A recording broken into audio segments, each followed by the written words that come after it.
ये तो आप जानते हैं कि पीरियोडिक टेबल क्या होता है। क्या कहा? Definition? Yes, periodic table is a tabular arrangement of elements in groups and periods showing the regular trend of the properties of element. So hello and Jai Hind student, welcome once again to my channel Sir Tarun Rupani। और आज periodic properties में ionization potential, ionization energy या ionization enthalpy के बारे में जानेंगे। क्या ionization? हाँ, आयन में कन्वर्ट करना।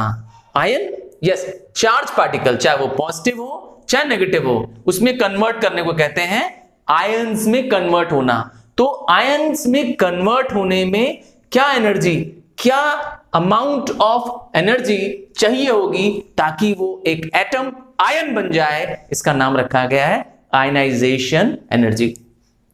थोड़ा सा डायग्राम से यही कहना चाह रहा हूं सर, डायग्राम से समझना है और कंसेप्ट क्लियर करता हूं। आइए एक एग्जांपल से देखते हैं। हमारे पास है सोडियम एटम, ठीक है, ये रहा उसका मास नंबर, ये रहा उसका एटॉमिक नंबर। जो सुपरस्क्रिप्ट है वो मास नंबर है और ये रहा एटॉमिक नंबर। जो 11 एटॉमिक नंबर है यही रिप्रेजेंट करता है number of proton, yes, and number of electron. तो अब इसका मतलब है इसमें 11 प्रोटॉन है और 11 इलेक्ट्रॉन है। अगर हम इसे शेल्स में बनवाएं, कन्वर्ट करें, तो देखेंगे कि न्यूक्लियस के ऊपर 3 शेल्स बनेंगी, है ना। ये रहा इसका न्यूक्लियस और इसके ऊपर 3 शेल्स बन जाएंगी। पहली शेल्स में 2 इलेक्ट्रॉन होंगे, दूसरी शेल में 8 इलेक्ट्रॉन होंगे और तीसरी शेल में 1 इलेक्ट्रॉन होगा। तो इस तरह से आप देखेंगे 2, 8 और 1। तो ये जो लास्ट शेल में इलेक्ट्रॉन दिख रहा है, इसे हम कहते हैं वैलेंस इलेक्ट्रॉन या electron in the outermost shell. तो इस इलेक्ट्रॉन को रिमूव करने के लिए, यस, इस इलेक्ट्रॉन को यहां से रिमूव करने के लिए चाहिए होगी एनर्जी। क्यों सर, एनर्जी क्यों चाहिए होगी? ऐसे ही क्यों नहीं इलेक्ट्रॉन रिमूव हो जाएगा? देखिए, जो न्यूक्लियस होता है वो पॉजिटिव चार्ज का होता है, क्योंकि न्यूक्लियर चार्ज पॉजिटिव है, क्योंकि उसमें प्रोटॉन है।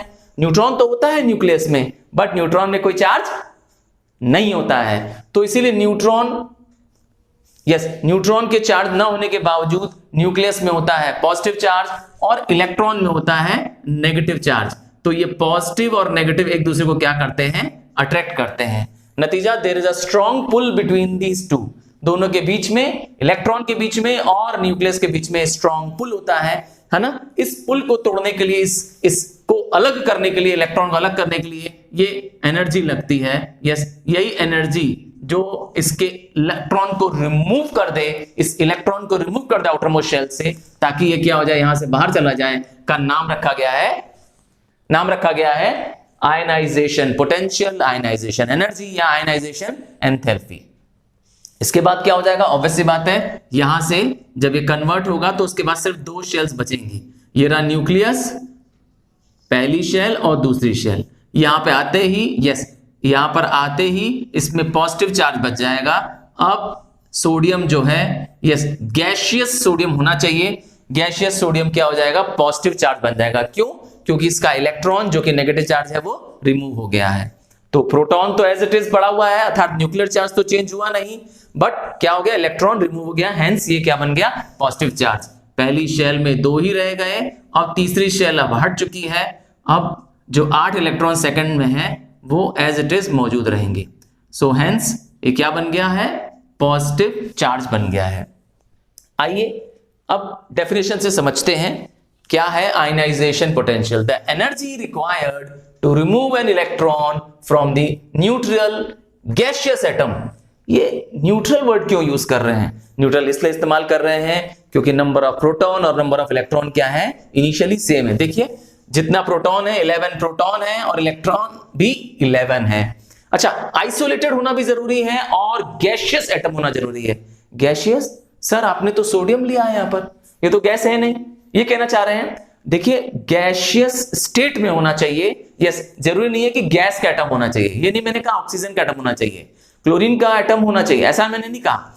गैशियस स्टेट में होना चाहिए। तो सोडियम के जब वेपर स्टेट होगा, यस गैशियस स्टेट होगा और आइसोलेटेड फॉर्म होगा।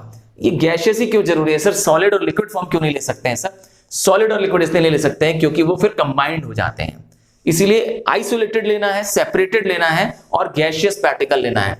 तो गैशियस एटम जो न्यूट्रल है, जैसे कि मेरे केस में था, जो स्टार्टिंग केस में था, ये न्यूट्रल था, यहां पर ये न्यूट्रल है स्टार्टिंग फेज में। न्यूट्रल क्यों है मैंने बता दिया, क्योंकि नंबर ऑफ प्रोटॉन और नंबर ऑफ इलेक्ट्रॉन क्या है, सेम है, न्यूट्रल है। इसको क्या करना है, कन्वर्ट करना है पॉजिटिव चार्ज गैशियस आयन, इसको पॉजिटिव चार्ज आयन में कन्वर्ट करना है, जैसे कि हमारे केस में कन्वर्ट हो गया है वो सोडियम, यस सोडियम आयंस में कन्वर्ट हो गया, ये देखिए पॉजिटिव चार्ज में कन्वर्ट हो गया है। तो इस एनर्जी को जो ये चाहिए इस इलेक्ट्रॉन को रिमूव करने के लिए, इस एनर्जी का नाम रखा गया है आयनाइजेशन पोटेंशियल या एनर्जी। अब ये एनर्जी डिपेंड करती है यस दो चीजों पे, एटॉमिक साइज पे डिपेंड करती है और न्यूक्लियर चार्ज पे भी डिपेंड करती है।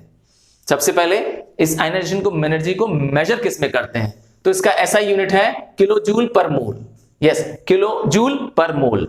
और डिपेंड मैंने बताया एटॉमिक साइज पे कर रही है। एटॉमिक साइज और आयनाइजेशन एनर्जी का इनवर्स रिलेशन है। क्या चीज? इनवर्स रिलेशन है। Atomic size, yes atomic size is the distance between the centre of the nucleus as well as the distance between the outermost shell, yes इन दोनों के distance को कहते हैं क्या, एटॉमिक साइज। तो एटॉमिक साइज बढ़ेगी, यस एटॉमिक साइज बढ़ेगी, आयनाइजेशन एनर्जी कम लगेगी। सर ऐसा क्यों, ये पूछना चाह रहे हैं। तो एटॉमिक साइज के इंक्रीज, ये देखा मैंने लिखा हुआ है आपके लिए शॉर्ट फॉर्म में एएस, एएस यहां पे मतलब है एटॉमिक साइज, ये रहा मैंने इसका शॉर्ट फॉर्म यूज कर लिया एएस। एटॉमिक साइज क्या हो रही है, देखिए एरो ऊपर जा रहा है, इंक्रीज हो रही है, तो आयनाइजेशन एनर्जी क्या लग रही है, कम लग रही है। आयनाइजेशन एनर्जी कम इसलिए लगेगी क्योंकि अब जब क्या होगा, एटम का साइज बड़ा होगा तो न्यूक्लियर पुल कम हो पाएगा, यस न्यूक्लियर पुल कम हो जाएगा, न्यूक्लियर चार्ज कम हो जाएगा और अट्रैक्शन न होने की वजह से लास्ट के इलेक्ट्रॉन्स इजीली क्या हो जाएंगे, रिमूव हो जाएंगे, इसीलिए आयनाइजेशन एनर्जी कम लगेगी। क्लियर है ना। आइए दूसरा देखते हैं, न्यूक्लियर चार्ज पे डिपेंड करता है। न्यूक्लियर चार्ज, यस न्यूक्लियर मतलब पॉजिटिव चार्ज, याद होगा न्यूक्लियस में पॉजिटिव चार्ज होता है, प्रोटॉन होता है, तो न्यूक्लियर चार्ज पॉजिटिव चार्ज होता है और जैसे जैसे पॉजिटिव चार्ज ज्यादा होगा, यस जितना ज्यादा न्यूक्लियर चार्ज होगा उतना ज्यादा क्या होगा, इलेक्ट्रॉन के साथ अट्रैक्शन होगा, अर्थात रिमूव करने में उतनी ज्यादा एनर्जी लगेगी। तो इसीलिए डायरेक्ट रिलेशन है न्यूक्लियर चार्ज और यस आयनाइजेशन एनर्जी के बीच में। सो ये रहा मैंने शॉर्ट फॉर्म लिख दिया आपके लिए, एन सी इंक्रीजेस, एन मतलब न्यूक्लियर चार्ज, यहां पर एन सी मतलब nuclear charge increases, ionisation potential energy also increases. इसका मतलब है अगर न्यूक्लियर चार्ज ज्यादा होगा तो आयनाइजेशन एनर्जी भी यस ज्यादा लगेगी उसको रिमूव करने में। आइए ट्रेंड को जानते हैं, यस ध्यान से देखिए, स्क्रीन पे भी मैं आपको दिखा रहा हूं एक बार, यस स्क्रीन पे देखिए, डाउन द यस ग्रुप जाएंगे, down the group top to down जाएंगे तो क्या होगा, आयनाइजेशन एनर्जी आपकी कम लगेगी। कम क्यों लगेगी, क्योंकि जैसे ही आप डाउन द ग्रुप जाएंगे तो एटॉमिक साइज इंक्रीज हो जाएगी। जैसे जैसे आप नीचे जाएंगे, पीरियड 1 पीरियड 2 पीरियड 3 नीचे जाने लगेंगे तो आप देखेंगे कि ज्यादा क्या हो रहे हैं, नंबर ऑफ शेल्स बढ़ती जा रही हैं। जब नंबर ऑफ शेल्स ज्यादा होंगी तो एटॉमिक साइज ज्यादा होगा और एटॉमिक साइज का क्या रिलेशन है, इनवर्स रिलेशन है आयनाइजेशन एनर्जी के साथ। चलिए सेकंड पार्ट, सेकंड ट्रेंड देखते हैं। लेफ्ट टू राइट होने पे अर्थात अक्रॉस द टेबल जाने पर, यस अक्रॉस द पीरियड जाने पे क्या होगा, जरा स्क्रीन पे फिर से देखिए, आयनाइजेशन एनर्जी क्या हो जाएगी, इंक्रीज हो जाएगी, क्योंकि जैसे ही अब अक्रॉस द पीरियड जाते हैं, यस लेफ्ट टू राइट अगर आते हैं किसी पीरियड से, तो आप देखते हैं कि एटॉमिक साइज क्या हो रहा है, डिक्रीज हो रहा है, साइज छोटा हो रहा है और न्यूक्लियर चार्ज क्या होता जा रहा है, इंक्रीज होता जा रहा है। नतीजा क्या हो जाएगा, एटॉमिक साइज डिक्रीज होने की वजह से आयनाइजेशन एनर्जी अब ज्यादा लगेगी, इलेक्ट्रॉन को रिमूव करने में अब ज्यादा एनर्जी की जरूरत पड़ेगी। आई होप समझ में आ रहा है, समझ में आ रहा है तो लाइक बटन प्रेस करना मत भूलना। और हाँ, और इन सारे लेटेस्ट वीडियोस को, इन्फॉर्मेशन को जानने के लिए मेरे व्हाट्सएप ग्रुप और फेसबुक ग्रुप को ज्वाइन करना भी एकदम मत भूलना। क्या अभी तक आपने ज्वाइन नहीं किया है, then you are missing a lot, yes क्योंकि ये नो बकवास ग्रुप है, सिर्फ और सिर्फ एजुकेशन इंफॉर्मेशन, बोर्ड की जानकारी या आपको लेटेस्ट वीडियोस, डायग्राम्स, नोट्स इसमें सिर्फ प्रदान किए जाते हैं। सो ज्वाइन करिए और छूट मत जाइए। यस आगे बढ़ते हैं। अब आता है दूसरा टर्म आता है हमारे पास, इलेक्ट्रॉन एफिनिटी या electron gain and enthalpy, just opposite of ionisation enthalpy का उल्टा है। यस, ठीक कहा, अपोजिट है। और मैं आपको हमेशा बताता हूं कि जब आप एक कोई चीज याद कर लीजिए अच्छे से, अगर रिवर्स कंसेप्ट कोई उसका आ रहा हो तो आप उसको बहुत ज्यादा याद करने की कोशिश मत किया करिए। ठीक सुना आपने, बहुत ज्यादा एफर्ट और एनर्जी अब इस पे मत लगाइए, क्योंकि आपको क्या आ गया है, आपको आयनाइजेशन एनर्जी आ गया है। तो अब इलेक्ट्रॉन एफिनिटी मत याद करिए, क्योंकि it is just the reverse of it. But फिर भी मैं आपको अभी कंसेप्ट क्लियर करता हूं। The amount of energy release, यहां पे लिखा था एनर्जी रिक्वायर्ड, देखिए आयनाइजेशन पोटेंशियल में लिखा था एनर्जी रिक्वायर्ड, पर यहां पे मैं क्या कह रहा हूं, energy released.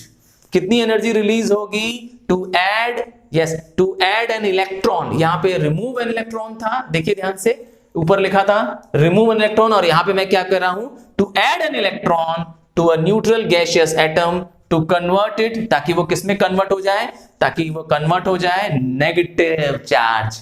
Yes, negative charge gaseous atom. याद रखिएगा, गैसियस एटम बोला है, आइसोलेटेड गैसियस एटम बोला है, ठीक है। It is highest for halogens, halogens की इलेक्ट्रॉन एफिनिटी हाईएस्ट होती है, क्योंकि वो वैसे भी गैसियस पार्टिकल होते हैं, और लोवेस्ट होती है अल्कली मेटल्स की, अर्थात ग्रुप 1 के, यस, ग्रुप 1 वाले मेटल्स की लोवेस्ट होती है इलेक्ट्रॉन एफिनिटी। ये रहा सिंबल के रूप में से, एक्स रिप्रेजेंट कर रहा है any element, yes, x means any element which gains electron, yes, electron gain कर रहा है, तो इलेक्ट्रॉन गेन करने पे, इलेक्ट्रॉन ऐड होने पे क्या हो जा रहा है, वो नेगेटिव चार्ज का हो जा रहा है। यस, इलेक्ट्रॉन गेन करने पे अब उसके पास, यस, अब वो न्यूट्रल न रहा, यस, अब ये atom neutral atom, gaseous atom न रहा, अब क्या बन गया, ये नेगेटिवली चार्ज एटम बन गया। इसीलिए देखिए माइनस साइन रिप्रेजेंट करती है, माइनस साइन रिप्रेजेंट करती है उसकी इलेक्ट्रॉन एफिनिटी को, और क्या दिखा रहा है, रिप्रेजेंट कर रहा है EA, that is electron affinity और इलेक्ट्रॉन गेन एंथैल्पी। अच्छा, ग्रुप्स में ट्रेंड्स ज्यादा स्टडी करेंगे तो जस्ट अपोजिट इसका भी ट्रेंड होगा, इलेक्ट्रॉन एफिनिटी का ट्रेंड और आयनाइजेशन एनर्जी का ट्रेंड क्या हो जाएगा, जस्ट आपको अपोजिट मिलेगा। आइए समझते हैं। अगर डाउन द ग्रुप जाएंगे तो आयनाइजेशन एनर्जी डिक्रीज हो रही थी, पर मैं इलेक्ट्रॉन एफिनिटी के लिए क्या बोलूंगा, मैंने कहा था दोनों याद करने की कोशिश मत करना। अगर दोनों याद करोगे इस तरह से क्या हो जाएगा, सारे पॉइंट आपके पास मिक्स हो जाएंगे। आप सिर्फ फोकस करिए आयनाइजेशन पोटेंशियल या एनर्जी पर, अपने आप इलेक्ट्रॉन एफिनिटी उसका क्या हो जाएगा, आपको सिर्फ उसका रिवर्स करना होगा, इसलिए दोनों मत याद करिएगा। तो देखिए down the group ionisation energy decrease हो रही है, पर मैंने कहा यही चीज मैं इलेक्ट्रॉन एफिनिटी के लिए बोलूंगा तो क्या हो जाएगा, इंक्रीज हो जाएगी। और across the period ionisation energy increase हो रही है, पर इलेक्ट्रॉन एफिनिटी के लिए क्या बोलेंगे, डिक्रीज होगी। आई होप मेरे इस पढ़ाई कंसेप्ट को आप क्लियर से समझ पा रहे हैं तो नोट्स बनाइए, स्क्रीनशॉट लीजिए और साथ में बैठिए, बुक्स लेके बैठिए, ताकि आपका कंसेप्ट क्लियर हो जाता है। History, civics, geography, maths, biology, physics, chemistry, yes, किसी भी सब्जेक्ट पर कोई भी टॉपिक, यस, आपको समझना हो तो करना क्या है, यस, करना क्या है, लिखना है उस चैप्टर का नाम और आगे लिखना है बाय सर तरुण रूपानी। यस, किसी भी सब्जेक्ट में आप उस पर लिखिए सब चैप्टर का नाम और आगे लिखिए बाय सर तरुण रूपानी और सर्च मारिए। I promise you will get most of the time my videos made on it. और हाँ, नहीं मिलता है तो please don't forget to message me, I will personally try to respond you and give you messages. ठीक है, मेरा WhatsApp number description में दिया हुआ है, चाहे तो व्हाट्सअप करके यस और जानकारी ले सकते हैं। याद रखिएगा ये आपके लिए गोल्डन अपॉर्चुनिटी है अब यस इस बार के बोर्ड्स में, क्योंकि आपको एक्चुअली अब एक्सेस टाइम मिल भी चुका है आपको पास। So don't waste your time, start learning, keep learning, enjoy learning, bye.